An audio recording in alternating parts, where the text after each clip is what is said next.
Hello guys, welcome back to my channel again. और एक issue rise किया था भैया, ये हो जाती है कम्प्लीटली डेड और 1 महीना हो चुका है, 1 महीने से ऊपर हो चुका है इस नोटिस को आइडेंटिफाई किए हुए। तो अब इसका क्या अपडेट है? तो अगर मैं ऑन करूं तो आपको दिखेगा ये ऑन है, लेकिन इशू सेम है जो मुझे फेस हुआ था इशू। तो मैं शॉर्ट समरी, ऑलरेडी मैंने वीडियो डाला है क्योंकि मैं सर्विस सेंटर भी जा चुका हूँ और लास्ट टाइम क्या हुआ था मेरे साथ सर्विस सेंटर में, वो ही अपडेट करने के लिए वीडियो बना रहा हूँ। तो शॉर्ट में यही है कि ये चलते चलते बम्पर्स पे उस पर फ्लक्चुएट करती है इसकी लाइट। मतलब ऐसे लाइट जल रही होगी ना तो डिस्प्ले एकदम से जाके ऐसे करेगा। ठीक है, अभी तो मैं चाबी से कर रहा हूँ लेकिन बम्पर्स पे करता है। और इस ये कई बार पार्किंग मोड में चले जाता है चलते चलते। और ये इशू मेनली 90% आता है डुअल, जब दो लोग बैठे होते हैं, जब गाड़ी में वेट होता है। अगर गाड़ी में वेट है तो ये इशू आ रहा है। एक है, जैसे मैं अभी आया हूँ तो कोई इशू नहीं है, आराम से आ गया, सब काम हो रहे हैं। तो यही 1 महीने से चल रहा है। तो हम डर रहे हैं और यूज़ ही नहीं करते हैं दो लोगों के लिए, क्योंकि दो लोगों पे इस समय बिल्कुल नहीं चल रही है। तो मैंने केस राइज़ किया था, पहले मैं सर्विस सेंटर भी गया, केस राइज़ किया, 5 दिन बाद आया नंबर। फिर मैं सर्विस सेंटर गया, सर्विस सेंटर वाले ने बोला कि भाई ये चल रही है, मैं इसमें क्या देखूँ, ये वो करके मुझे मना कर दिया। फिर कुछ दिनों बाद फिर से मुझे फिर से इशू आया, क्योंकि वो कम्प्लीटली डेड हो गई थी मेरी गाड़ी और हिलाने से ऑन भी हो जाती है। क्योंकि अब क्या हो गया, हम इसमें इतना एक्सपर्ट हो गया हूँ ना, अब मैं इसको कभी भी चाहूँ बंद कर दूँ, कभी भी आज चला दूँ। तो सेकंड टाइम गया तो फिर सर्विस सेंटर वाले को मैंने बोला भाई वीडियो देख लो, सारी वीडियो एविडेंस थी, वो बंद पड़ गई थी गाड़ी। तो मैंने सब दिखाया उसको। फिर उसने एक्नॉलेज किया कि हाँ इशू है, तो उसने फिर नंबर पे लगाया। तो फिर मैंने उसको इशू करके दिखाया। तो इशू कैसे जनरेट होता है मैं दिखाता हूँ। मैं अभी नहीं करूँगा क्योंकि मुझे घर जाना है, तो ऐसा ना हो कि मैं फंस जाऊँ। तो इशू ऐसा है भाई कि मैं वीडियो है मेरे पास, मैं वीडियोस लगा दूंगा। इसको ऐसे उठा के अभी ऐसे यहाँ पे मैं इसको, अभी मैं पार्क मोड में है, इसको मैंने नॉर्मल मोड कर लिया। और इस सस्पेंशन को, पीछे वाले को मैं पूरा दबा दूंगा, यानी कि पूरा पीछे से जर्क दूंगा ना तो फ्लक्चुएट करेगा। अभी भी करूँगा तो आपको फ्लक्चुएशन दिखेगी। ठीक है, मैं कर नहीं रहा, डर रहा हूँ क्योंकि बार बार नहीं छेड़नी चाहिए जो चीज़ ख़राब है। लेकिन मैंने वीडियोस बनाई है, मैं लगाऊंगा बीच में। तो ये लाइट फ्लक्चुएट करती है और ये नॉर्मल मोड ना पार्क मोड हो जाता है। तो ये इशू है।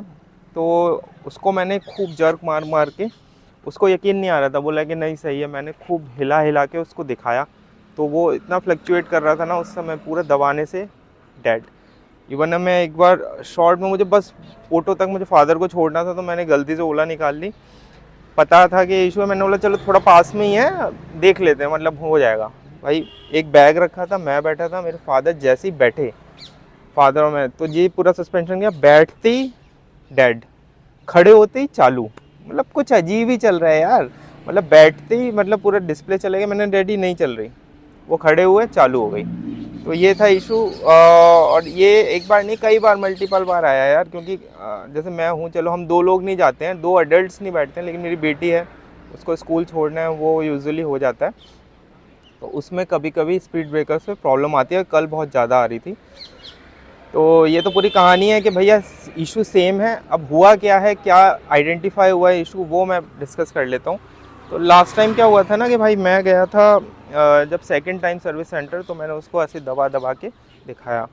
तो ये बंद हो, और लकली वो वीडियो बना रहा था, उसको नहीं समझ आ रहा था कि भाई कहाँ इशू है, क्यों फ्लक्चुएट कर रहा है। उसने सब ना पोर्ट्स वोर्ट्स देखे, इसके फ्यूज़ होते हैं, फ्यूज़ वायर निकाल के उसने तो नए भी डाल दिया था एक, उससे भी सेम रहा। फिर करके दिखाया दबा के, ऐसे पूरा फोर्स लगा के उछलो या दो लोग बैठ के थोड़ा चला लो, और तो ये करेगी दिक्कत। फिर इसके बाद इसका कुछ सस्पेंशन से ना कोई वायर या स्विच है, क्योंकि एमसीयू नीचे है, एमसीयू में बहुत सारे कनेक्शंस है। मैंने बोला भाई एमसीयू देख ले, तो उसने ना कुछ क्लिप्स हो रहे थे, यानी वायर टेपिंग हो रही थी, यानी कि टाइट थे वो, तो उसने ना वो टेपिंग काट दिया कि वो लूज़ हो गए, तब भी वो इशू आया। यानी कि मुझे जो लग रहा है ना कि यहाँ से लेके इसका जो वायर, यहाँ बैटरी के पास से, यहाँ से ये जो बैटरी के पास से जो वायर जा रहा है ना अंदर से, कहीं कुछ फॉल्ट है।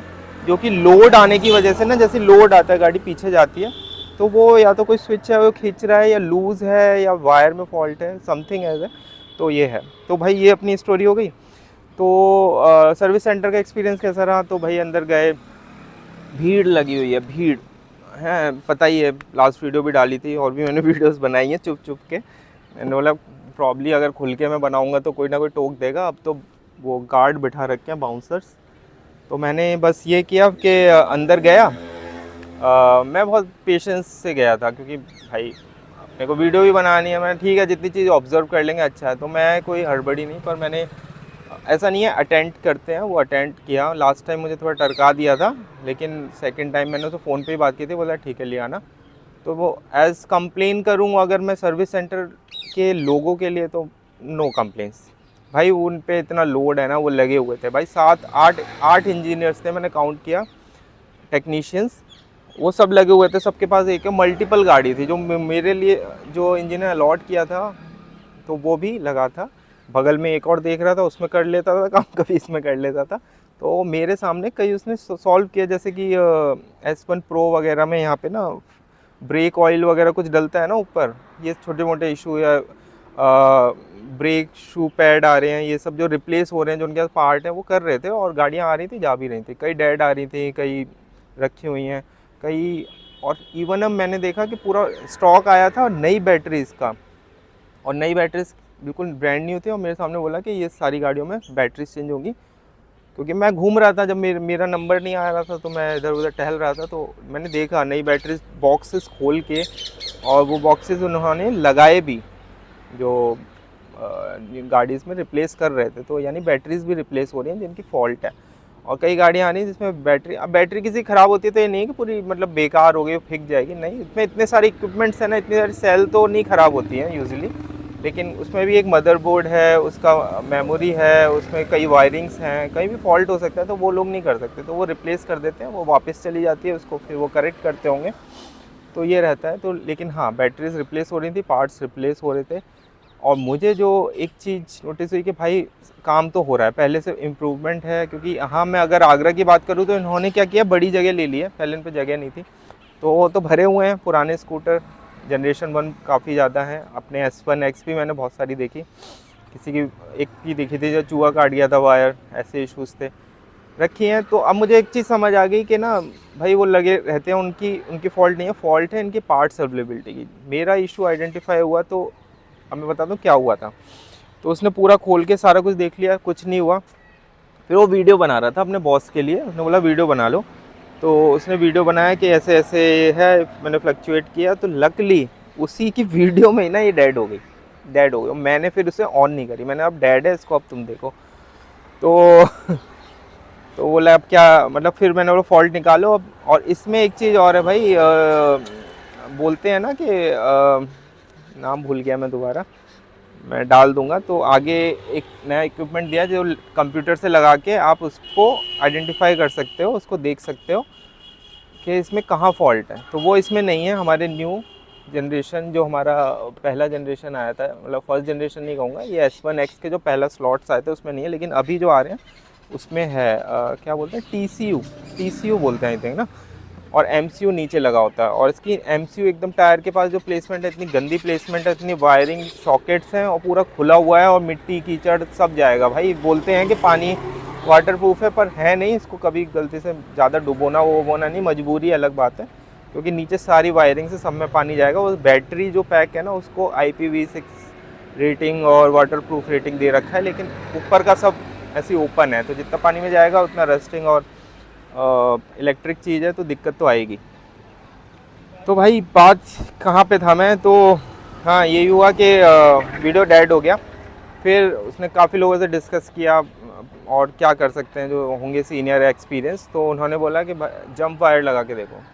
तो बोला अब कुछ बचा ही नहीं है, तो जंप वायर, तो ये डेड थी। उसने वो एक जंप वायर बताओ, उनके अंदर टेस्टिंग के लिए जंप वायर नहीं थी। वो बात बोल रहे थे अब मैं जंप वायर कहाँ है, ये वो, उनको सब हौच पौच फैला पड़ा है। तो कोई और S1X होगी या उसकी टेस्टिंग कर रहे होंगे, तो वो कहीं से लेके आया।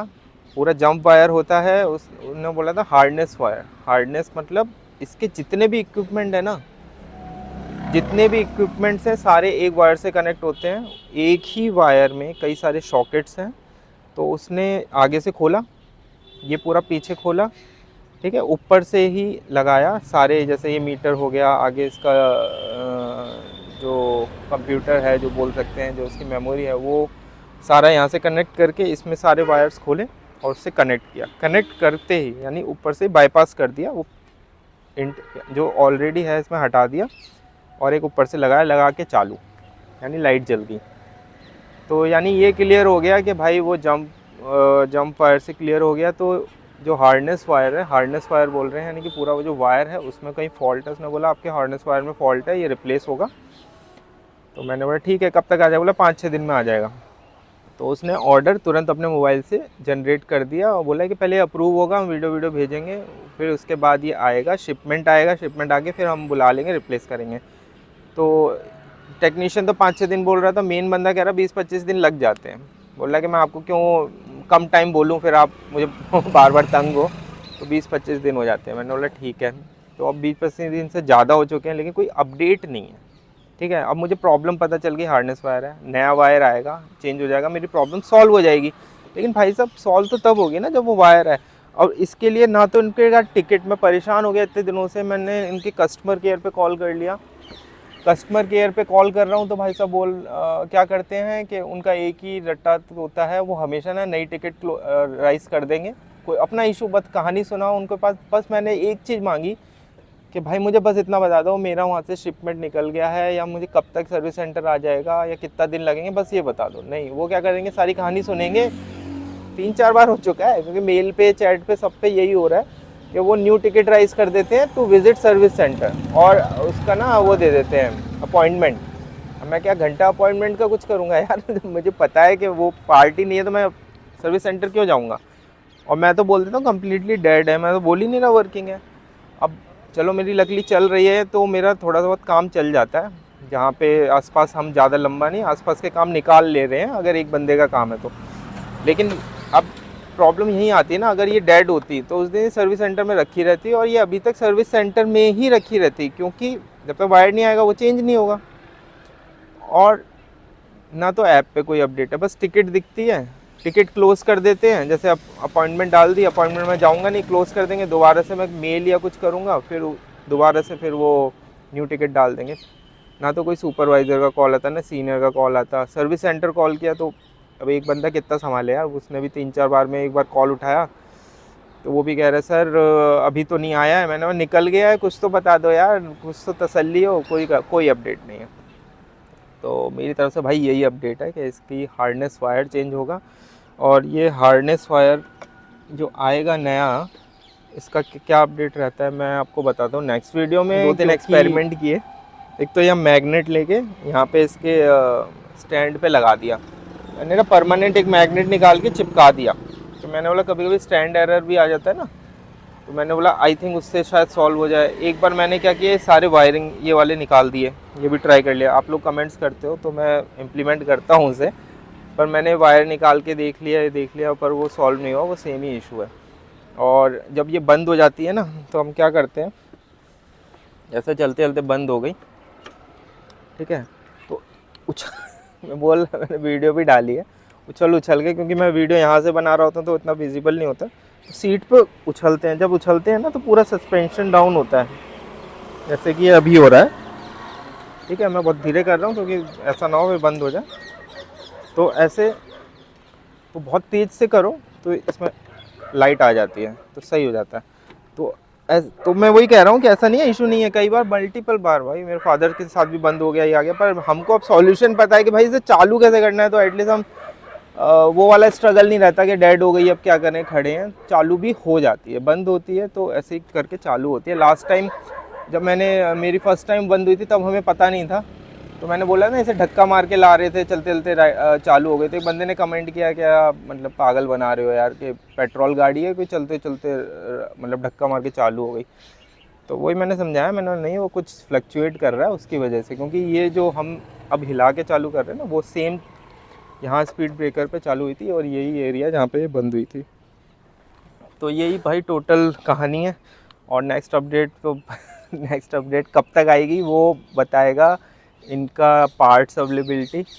अब थोड़ा सा इम्प्रूवमेंट कर रहे हैं, क्योंकि मुझे लास्ट टाइम सर्विस सेंटर ने बोला ना, अब पहले ये क्या करते थे, जैसे कोई पार्ट्स मोस्टली अवेलेबल नहीं रहते इनके पास, छोटे मोटे ब्रेक शू ये सब हो गया अवेलेबल रहता है, वो भी ख़त्म हो जाते हैं, तो मोस्टली ऑर्डर करते हैं वहाँ से अप्रूव होता है इतना, मतलब एक तो हायरार्की ऐसी बना रखी है भाई कि पहले ये खुद देख लेंगे, फिर कोई और थर्ड पार्टी जो कहीं बैठा है, पता नहीं कहाँ बैठा है, वो वीडियो देख के या क्या देख के वो पार्ट के लिए अप्रूव करेगा कि रियल में ये इशू है कि नहीं, कि सर्विस सेंटर वाले ऐसे पागल तो नहीं बना रहे, फालतू में पार्ट मंगा रहे। तो वो अप्रूव करेगा, उसके बाद वो वहाँ से डिस्पैच करेंगे। बैकलॉग है ओला का। अगर ओला जैसे हम बाकी पेट्रोल स्कूटर अपनी कार सर्विस कराने जाते हैं तो तुरंत नहीं होता सर्विस में, भाई ये पार्ट ख़राब है, नीचे ही उनकी शॉप होती है, वो पार्ट लगा लेते हैं, बिल दे देते हैं। तो वो वाला सिस्टम नहीं है। जिस दिन ये पार्ट्स अवेलेबल हो गए ना, तो मतलब मुझे लगता है 80% प्रॉब्लम सॉल्व हो जाएगी।